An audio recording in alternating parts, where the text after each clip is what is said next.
Joshua. Chapter 4. And when all the nation had completely crossed over the Jordan, Jehovah spoke to Joshua, saying, Take for yourselves 12 men from among the people, 1 man from each tribe. And command them, saying, Take up for yourselves from here out of the middle of the Jordan, from the place where the priest's feet stood firm, 12 stones, and bring them over with you, and lay them down in the place where you lodge tonight. So Joshua called the 12 men whom he had appointed from among the children of Israel, 1 man from each tribe. And Joshua said to them, Pass on before the Ark of Jehovah your God into the middle of the Jordan, and every one of you lift up 1 stone upon his shoulder, according to the number of the tribes of the children of Israel. That this may be a sign among you. When your children ask in time to come, saying, What do these stones mean to you? You shall tell them that the waters of the Jordan were cut off before the Ark of the Covenant of Jehovah. When it crossed over the Jordan, the waters of the Jordan were cut off. Thus these stones will be for a memorial to the children of Israel forever. And the children of Israel did as Joshua commanded and took up 12 stones from the middle of the Jordan, as Jehovah told Joshua to do, according to the number of the tribes of the children of Israel. And they brought them over with them to the place where they were to lodge, and they laid them down there. Then Joshua erected 12 stones in the middle of the Jordan, in the place where the feet of the priests who carried the Ark of the Covenant had stood, and they are there to this day. And the priests who carried the ark stood in the middle of the Jordan until everything was completed that Jehovah had commanded Joshua to speak to the people, according to all that Moses had commanded Joshua. And the people hurried and crossed over. And when all the people had completely crossed over, the Ark of Jehovah with the priests crossed over before the people. And the sons of Reuben and the sons of Gad and the half-tribe of Manasseh crossed over in battle array before the children of Israel, as Moses had told them to do. About 40,000 equipped for war crossed over before Jehovah into the plains of Jericho for battle. On that day Jehovah magnified Joshua in the sight of all Israel, and they revered him as they had revered Moses all the days of his life. Then Jehovah spoke to Joshua, saying, Command the priests who carry the ark of the testimony to come up out of the Jordan. And Joshua commanded the priests, saying, Come up out of the Jordan. And when the priests who carried the ark of the covenant of Jehovah came up out from the middle of the Jordan, when the soles of the priests' feet were lifted up onto the dry land, the waters of the Jordan returned to their place and went over all its banks as before. And the people came up from the Jordan on the 10th day of the first month, and they camped in Gilgal, at the eastern edge of Jericho. And those 12 stones, which they had taken from the Jordan, Joshua erected in Gilgal. And he spoke to the children of Israel, saying, When your children ask their fathers in time to come, saying, What do these stones mean? You shall let your children know, saying, On dry ground Israel crossed over this Jordan. For Jehovah your God dried up the waters of the Jordan before you until you crossed over, as Jehovah your God did to the Red Sea, which he dried up before us until we crossed over. That all the peoples of the earth may know the hand of Jehovah, that it is mighty, that you may fear Jehovah your God always. Joshua. Chapter 5. Now when all the kings of the Amorites, who were beyond the Jordan westward, and all the kings of the Canaanites, who were by the sea, heard that Jehovah had dried up the waters of the Jordan before the children of Israel until they crossed over, their hearts melted, and there was no longer any spirit in them because of the children of Israel. At that time Jehovah said to Joshua, Make knives of flint, and circumcise again the children of Israel a second time.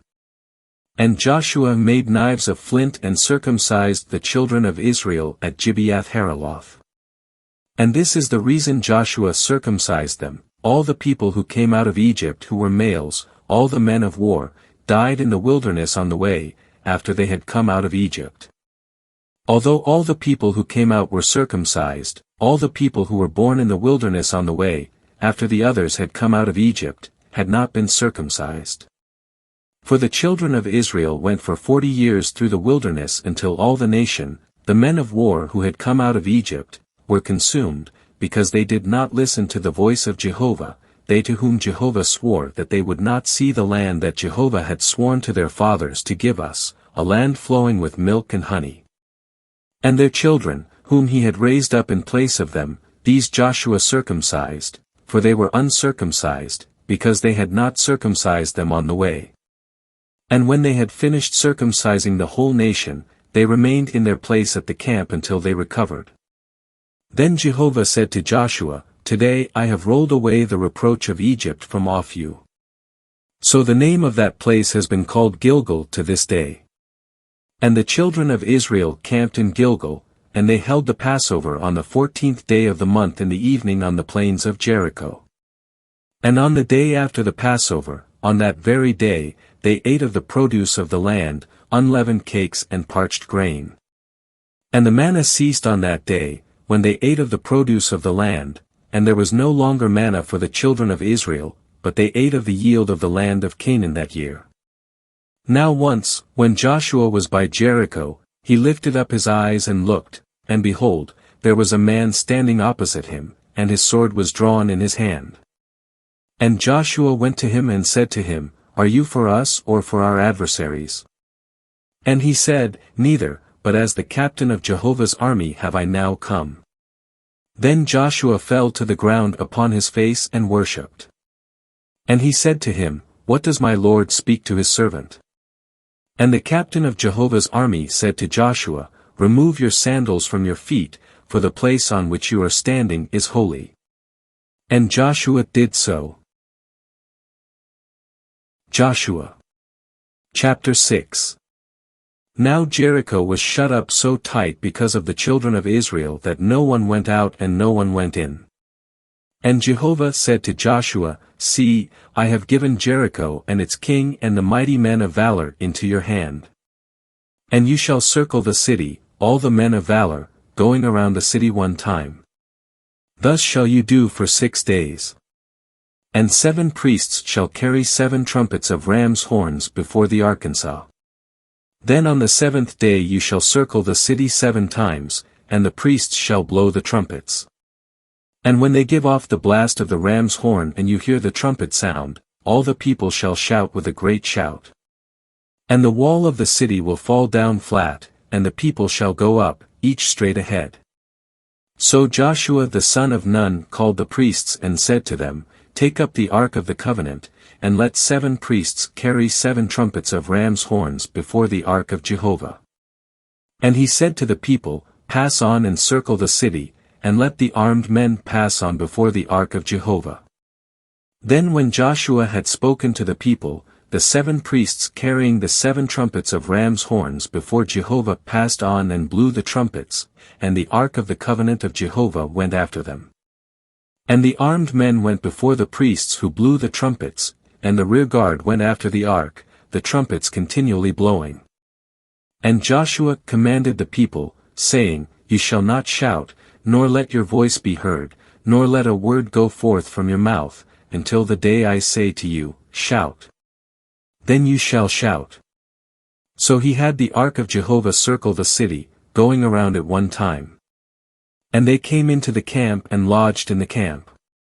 And Joshua rose early in the morning, and the priests took up the Ark of Jehovah.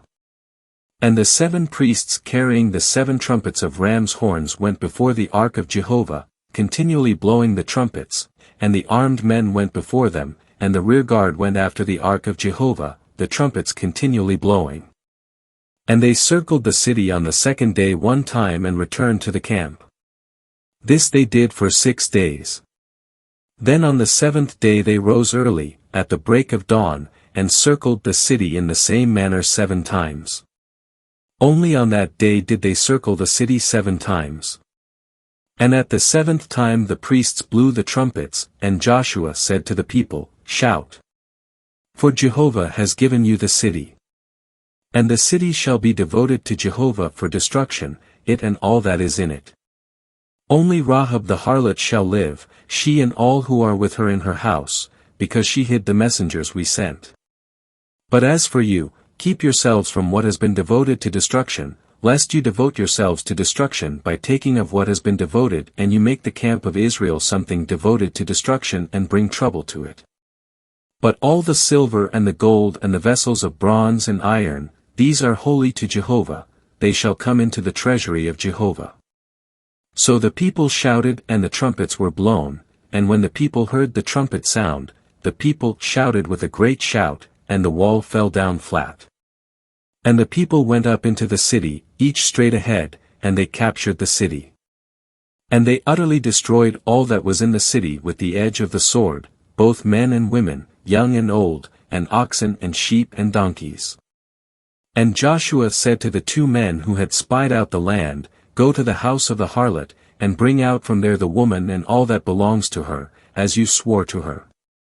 And the young men who had been spies went and brought out Rahab and her father and her mother and her brothers and all that belonged to her, all her family they brought out and set outside the camp of Israel. And they burned the city with fire and all that was in it, but the silver and the gold and the vessels of bronze and iron, they put in the treasury of the house of Jehovah. And Joshua preserved Rahab the harlot in her father's house and all that belonged to her, and she has dwelt within Israel to this day, for she hid the messengers whom Joshua had sent to spy out Jericho. Then at that time Joshua charged the people with an oath, saying, Cursed be the man before Jehovah who rises up to rebuild this city Jericho. At the cost of his firstborn son shall he lay its foundation, and at the cost of his youngest son shall he set up its gates. So Jehovah was with Joshua, and reports of him were in all the land.